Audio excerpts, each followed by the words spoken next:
Bienvenidos a todos. En esta ocasión vamos a diseñar un sistema de localización.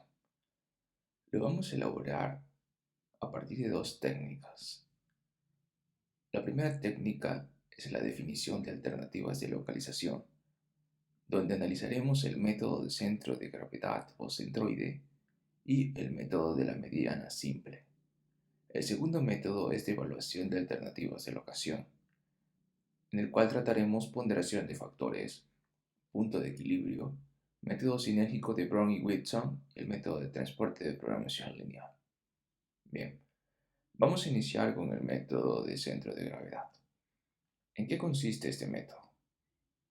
Vamos a ubicar un mapa regional y vamos a ubicar todas las localizaciones de nuestras plantas y distribuidores para encontrar nuestra nueva ubicación de planta.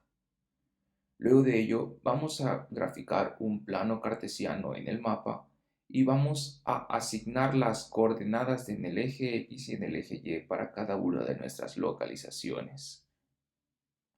Y estas las vamos a anotar en una tabla donde tengamos localizaciones identificado por su nombre, coordenadas, sus valores en el eje X tanto como en el eje y agregado a ello vamos a dar un peso a cada una de nuestras localizaciones. Este peso va a ser la demanda mensual.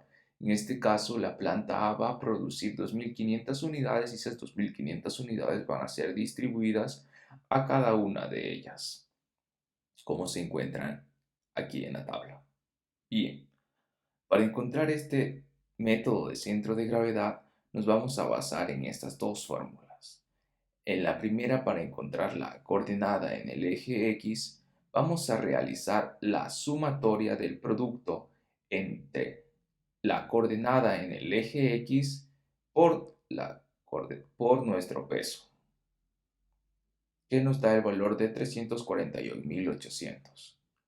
Y eso tiene que dividirse entre la sumatoria de los pesos, que es 5.000, obteniendo el valor de 68.36 para la coordenada en el eje X. Para las coordenadas en el eje Y realizamos la sumatoria del producto entre la coordenada Y por nuestro peso, donde finalmente la sumatoria total es de 316.615. Este valor lo dividimos para la sumatoria total de los pesos, que es 5.000, obteniendo 63.323. Estas nuevas coordenadas van a ser las localizaciones de nuestra nueva planta. La situamos en el mapa y podemos observar que es el punto centro entre todos nuestros distribuidores y la planta. Ahora vamos a calcular nuestras unidades de distancia a través de la fórmula de distancias rectilíneas, ya que vamos a hacer vía terrestre. Si fuera vía aérea, usaremos la de distancia euclidianas. ¿En qué consiste la distancia rectilínea? Es buscar las distancias desde un punto A hacia un punto B, a través de la fórmula entre el valor absoluto, entre el valor de I, que van a ser las coordenadas x, y anteriores, y menos nuestro x, y actual calculado, que es 68.36, más nuestro valor absoluto de BI, que es nuestras y anteriores, menos las y calculadas recientemente, 63. Realizamos esta operación para cada una de las distancias respecto a la nueva planta y podemos calcular la distancia respecto a cada uno de ellos. Para calcular esta función objetivo de unidad de distancia, nuestra distancia rectilínea va a multiplicarse por el peso, obteniendo finalmente 284.966.53 unidades de distancia recorridas. Por lo tanto, este valor va a ser un punto de comparación respecto al otro método para tomar una decisión final respecto a la localización. Ahora analizaremos el método de la mediana simple. Consiste en la misma situación: realizar un mapa geográfico, ubicar las localizaciones de distribuidores y plantas, realizar un plano cartesiano, asignar coordenadas y pesos como se encuentra en la tabla.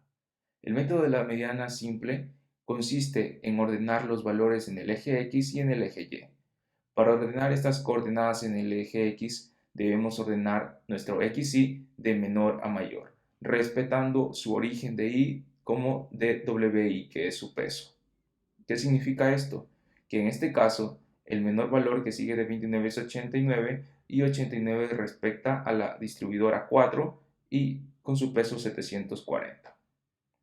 Bien, el siguiente paso es crear una columna de pesos acumulados, donde la primera va a tener el valor de 2500, la siguiente va a ser 2500 más 740, que es 3240 más 455, y así sucesivamente realizamos el peso acumulado. Bien, ahora vamos a crear otra columna de verificación. Para realizar esta verificación debemos hacer la sumatoria del peso total, que es 5000, y dividirlo entre 2. Que nos tenemos el valor de 2500. Para verificar, para encontrar el punto óptimo, debemos verificar que el peso acumulado sea mayor que 2500. Cuando nuestro peso acumulado es mayor que 2500, quiere decir que hemos encontrado el punto óptimo. Entonces, empezamos. 2500 no es mayor que 2500, por lo tanto es igual, no cumple. 3240 es mayor que 2500, sí, por lo tanto el primer valor que cumpla esta restricción va a ser el punto óptimo, es decir, 89 va a ser el valor de nuestra coordenada en el eje X. Y así continuamos con las coordenadas en el eje Y. Ordenamos de menor a mayor, respetando el origen de I como de WI. Continuamos con nuestro WI acumulado, 455, 455 más 375, 830, y así sucesivamente. Y realizamos la casilla de verificación. 455 es mayor que 2500, no. 830 tampoco es mayor que 2500. 3330 sí lo es. Entonces hemos encontrado el punto óptimo para el eje Y, que es de 51. Una vez que ya hemos encontrado nuestros puntos óptimos, los situamos en nuestro mapa para verificar las localizaciones respectivas. Ahora vamos a realizar la misma función anterior, vamos a calcular la función objetivo de la distancia rectilínea, donde vamos a multiplicar el peso por nuestra distancia de un punto A hacia un punto B, que son los valores obtenidos aquí que hemos realizado con anterioridad, donde obtenemos un resultado de 292.535. Respecto al método anterior, el método de centro de gravedad es la locación más adecuada, ya que posee una menor distancia respecto al método de la mediana simple. Pero bien, no solo se puede analizar la locación, hay que tomar en cuenta también factores que afecten esa localización, como los transportes, luz, entre otros, y muchos más que existen. Para ello, vamos a analizar la ponderación de factores. En ella, debemos considerar todos los factores que intervengan en la adquisición de esta nueva planta. Hemos colocado 7: clima de negocios, calidad de vida, sistemas de transporte, proximidad de distribuidores, proximidad de materia prima, impuestos y servicios públicos. Luego de ello vamos a generar un grado de importancia respecto a nuestras necesidades, que hemos colocado respecto a lo que nosotros buscamos. Entre más alto, obviamente, mayor importancia, y menor importancia, números más bajos. Luego realizamos la sumatoria total de estas ponderaciones, y para calcular la ponderación debemos realizar la división de entre cada uno de ellos por el valor total, es decir, 10 entre 53, 19%, 8 entre 53, 15%, y así sucesivamente. Finalmente vamos a tener otra casilla de decisión en donde vamos a tener las plantas que vayamos a estudiar o a evaluar. En este caso vamos a evaluar la planta A y la planta B. Para ello, para evaluar, hemos predeterminado un puntaje y respecto a cada uno de sus valores. En este caso, 1 pésimo, 2 malo, 3 medio, 4 bueno y 5 muy bueno. Luego de haber reevaluado cada uno de los factores respecto a la planta A y a la planta B, se obtuvieron estos resultados. Bien, ahora para evaluar finalmente y tomar una decisión adecuada, debemos encontrar el valor máximo entre la sumatoria del producto de las ponderaciones por las decisiones de cada uno. Es decir, 19% por 5 más 15% por 3 más 9% por 4, y así sucesivamente encontrar este valor obtenido de 3.88, y de la misma manera para la decisión de la planta B, 19 por 3 más 15 por 2, y así sucesivamente. Entonces, finalmente, para tomar la decisión adecuada, debemos conseguir el máximo valor entre ambas. Entonces, el 3.88 obtiene el máximo valor, por lo cual la mejor decisión es la localización en la planta A. Perfecto. Continuamos con el siguiente método, que es el punto de equilibrio. Este método, este método evalúa costos.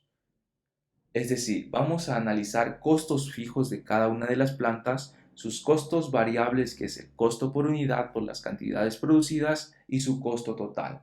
Y eso lo vamos a hacer a través de una ecuación.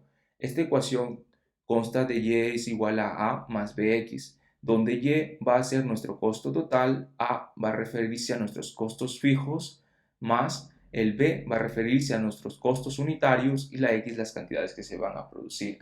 Vamos a transformar estas tablas en ecuaciones donde nuestro costo total de la planta A va a ser igual a 70.000 más 1.50 por Q. La planta B, los costos totales de nuestra planta B va a ser igual a 71.000 más 1.10 por Q. Para encontrar este punto de equilibrio vamos a igualar estas ecuaciones y despejamos el valor de Q, obteniendo el valor de 2.500. Para analizar esto mediante una gráfica vamos a colocar nuestras ecuaciones en el software GeoGebra y vamos a colocar el comando de intercept para encontrar el punto de equilibrio. Ahora, en la gráfica podemos observar que el menor valor lo tiene la planta A hasta cuando tenga cantidades menores o iguales a 2.500. Esto quiere decir que si la empresa va a producir cantidades menores o iguales a 2.500, la mejor opción es la planta A. Pero si la empresa va a producir cantidades mayores a 2.500, la que tiene los menores costos va a ser la planta B. Es un punto a considerar y a tomar en cuenta a la larga. Bien, ahora vamos a analizar el método sinérgico de Brown y Wheaton. Este método combina factores objetivos, subjetivos, factores críticos y de decisiones. Para ello, se debe establecer estos factores críticos como los costos, como son la materia prima, mano de obra, transporte y otros que pueden ser servicios de limpieza u otros. Para hacer este método, vamos a partir calculando sus costos totales de los factores objetivos y se lo realiza a través de la sumatoria de materia prima, mano de obra, transporte y otros, obteniendo el valor de 1970 para la planta A y 2080 para la planta B. El siguiente paso a hacer es calcular la medida de los factores objetivos. Esto se lo realiza a través de esta fórmula, que es el costo total de los factores objetivos por la sumatoria de 1 entre los costos totales de los factores objetivos elevado a la menos 1. Bien, para ello vamos a desenglosar esta fórmula, vamos a hacerla por partes. Vamos a calcular la sumatoria de 1 entre los costos totales y esto se lo realiza de la siguiente manera. Vamos a dividir 1 entre 1970 más 1 entre 2080 y obtendremos este valor. Este valor deberá ser muy bajo, como podemos observar. Luego de ello, vamos a multiplicar este valor por los costos totales y elevado a la menos 1, que vendría siendo nuestra medida de factores objetivos para la planta A, donde vamos a realizar la multiplicación de 1970 por 0.00988838 y todo esto elevado a la menos 1, donde obtenemos el valor de 0.51 y realizamos el mismo proceso para la planta B. El valor bajo por 2080 elevado a la menos 1. Para verificar que esté correctamente, la sumatoria entre la medida de los factores objetivos de la planta A y de la planta B tienen que ser igual a 1. Continuamos. Ahora debemos calcular la medida de los factores subjetivos. Para ello vamos a utilizar la siguiente fórmula. Es la sumatoria de los factores la ponderación de los factores subjetivos por las ponderaciones subjetivas evaluadas. Para ello se debe realizar los factores subjetivos, que es muy similar a los factores de ponderación que evaluamos con anterioridad, donde tenemos disponibilidad de transporte, oferta de materias primas, ofertas de mano de obra, disponibilidad de energía, clima social y políticas impositivas. Aquí ya se va a tratar directamente en porcentajes. El mayor porcentaje va a tener el mayor grado de importancia. Es muy similar a la de ponderación y como regla la suma de todas estas ponderaciones tiene que ser igual a 1. Bien, la ponderación de factores son las evaluaciones de cada una de ellas y estas ya se encuentran en porcentajes igualmente. Los mismos factores subjetivos evaluados por cada planta. Los porcentajes de la planta A más la planta B, como regla, siempre tienen que ser igual a 1 para cada uno de los factores. Una vez que ya tenemos estas dos tablas, vamos a hacer la relación entre ambas. Vamos a unir la de los factores subjetivos más las de las ponderaciones de evaluación. Para calcular mediante esta fórmula nos indica que realicemos el producto entre las ponderaciones de los factores relativos, que vendría siendo esta columna, por la de evaluación. Por cada una de la planta A obtenemos estos resultados. Hacemos el producto de la ponderación relativa por la de la planta B y obtenemos estos resultados. Luego hacemos una sumatoria entre todas ellas y obtenemos el valor de 0.55, que es la medida de los factores subjetivos de la planta A, y de la planta B 0.48. Y verificamos nuevamente que la sumatoria entre esta medida de factores subjetivos de la planta A y de la planta B tiene que ser igual a 1. Bien, finalmente vamos a calcular la medida de locación en el lugar, que este es el factor de la toma de decisiones. Bien, para ello presentamos la siguiente fórmula, que la medida de los factores de localización van a ser igual a medida de factores críticos. Esta medida de factores críticos siempre va a tomar el valor de 1 o 0, pero siempre va a tomar el valor de 1. Y esto va a multiplicar a x, que va a ser el factor de decisión. Este factor de decisión va a ir desde 0 hasta 1. Este factor de decisión lo toma la alta gerencia. Cuando es un factor de decisión de 0.2, se dice que es un factor pesimista o poco deseado y muy riesgoso. Cuando es un valor de 0.8, es un factor optimista que es muy seguro de hacerlo. Bien, entonces el siguiente valor es la medida de los factores objetivos, que son los valores que ya hemos calculado con anterioridad. Luego se suma 1 menos el factor de decisión, que son los valores de 0 a 1, y se multiplica por los factores subjetivos, que también son los valores calculados con anterioridad. Bien, entonces solo reemplazamos los valores en la fórmula. Vamos a trabajar con un factor de decisión de 0,2 y nuestra medida de factor crítico va a ser 1. Reemplazamos estos valores en la fórmula para cada uno de la planta A y de la planta B y obtenemos los resultados de 0.56 y de 0.43. Bien, la toma de decisión final es el mayor valor. En este caso, la planta A es la que obtiene el mayor valor, por lo tanto, la planta A es la más factible. Y para verificar que esté correcto, obviamente, la sumatoria entre ambos valores tiene que ser 1.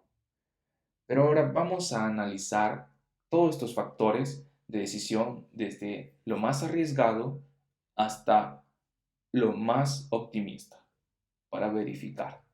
En este caso, vamos a utilizar la fórmula para cada una de ellas y vamos a modificar el valor de x en cada uno, obteniendo los siguientes resultados. Y esta tabla la graficamos y podemos observar que la planta A en toda la línea, desde más pesimista hasta más optimista, se encuentra superior. Por lo tanto, la planta A es la más factible. Pero no siempre existe el caso de que sea así. Va a haber un punto de intersección. En este caso no lo hubo porque se encuentra muy adecuada para nuestras necesidades, por lo tanto es bien factible. Finalmente vamos a desarrollar el método de transporte. Para ello vamos a crear nuestro grafo. Vamos a definir la planta A y la planta B y como demanda vamos a poner las distribuidoras. En este caso, como la planta A fabricaba 2.500 unidades y las demandas es respecto a esas 2.500 unidades, vamos a subdividir la producción en 1.250 para la planta A y 1.250 para la planta B.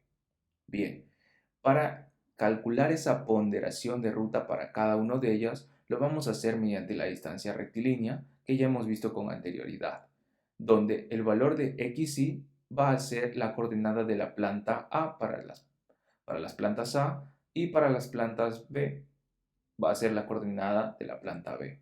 De igual manera el y para la coordenada en y de la planta A y de la planta B, donde obtenemos los siguientes resultados. Y estos resultados van a ser las distancias entre cada uno de ellos. Entonces, lo que vamos a buscar es minimizar esas distancias.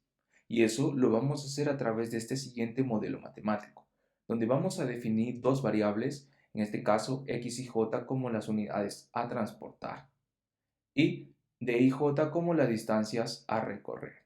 Como buscamos minimizar las distancias, esto va a ser a través de la sumatoria entre las distancias a recorrer por las unidades a transportar. Y estas deben estar sujetas a dos restricciones muy estrictas, donde las unidades a transportar van a ser igual a nuestra oferta. Esto quiere decir que las cantidades que se van a fabricar de la planta A como de la planta B deben enviarse. Y la siguiente restricción que nos indica que las unidades a transportar deben ser igual a mi demanda. Eso quiere decir que todo lo que se envió tiene que llegar estrictamente esas mismas unidades sin que se pierda cantidades en el camino. Una vez que hemos evaluado este modelo matemático, lo ponemos en algún software que nos analice, obteniendo finalmente los resultados en nuestra función objetivo de 197.552.5 unidades de distancia, donde finalmente nos queda la siguiente distribución. De la planta A hacia la distribuidora 1 se debe enviar 455 unidades. De la planta A hacia la distribuidora 5 debe enviar 350 unidades cumpliendo su demanda. De la planta A hacia la distribuidora 4 va a enviar 445 unidades cumpliendo una parte de la demanda. Luego, de la planta B hacia la distribuidora 4 se va a enviar 295 completando la demanda de 740. Luego de la planta B hacia la distribuidora 3 se va a enviar las 580 cumpliendo la demanda. Y de la planta B hacia la distribuidora 2 375 unidades cumpliendo su demanda. Finalmente, se ha cumplido la demanda con la menor distancia posible.